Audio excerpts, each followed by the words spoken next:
টিকিটটা তো কাটা হয়ে গেছে, কিন্তু ট্রেনে তো এখন 1 ঘন্টা চড়তে হবে, আর মাথাটা যা ধরেছে, খুব কষ্ট হচ্ছে, আর ঘুমও পাচ্ছে খুব। এক কাজ করে ট্রেনে গিয়ে ঘুমাই, আর কি হবে, এত মাথা ধরলে হয় নাকি।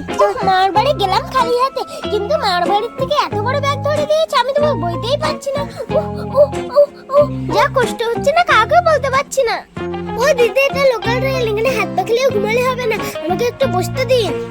আচ্ছা ঠিক আছে, বসবো বলছো বসো। দিদি, আমার খুব জল পিপাসা পেয়েছে, আমাকে একটু জল দাও না। ঠিক আছে, এ নাও। এক কাজ করে ব্যাগটা এখানে রাখি। এই বাবু, একটু ব্যাগটা সরান, আমার বসতে অসুবিধা হচ্ছে, আমার শরীরটা খুবই খারাপ। কেমন ছেলে রে তুই, বসতে চেয়ে শোয়ার জায়গা করে নিচ্ছিস। দিদি, প্যাকেটে মিষ্টি বুঝি এক পিস দাও না, খাবো। হ্যাঁ, শুধু মিষ্টি কেন, তুই তো এতক্ষণ ধরে আমার মাথায় খাচ্ছিস। নে, আমার টাকা পয়সা ব্যাগ বাড়ি যা আছে সব নিয়ে নে, নে, আমার কিছু লাগবে না। আচ্ছা দিদি, আমি তো একটু মিষ্টি খেতে চেয়েছিলাম, আর তুমি সবকিছু দিয়ে দিলে। হ্যাঁ দিয়েছি, বসে আছিস কেন, শুয়ে পড়, জায়গা দিয়েছি তো, যা। দিদি, একটু সাবধানে, এখানে রাখ করলে চলবে না। যাক, লাভটা তো আমারই হলো।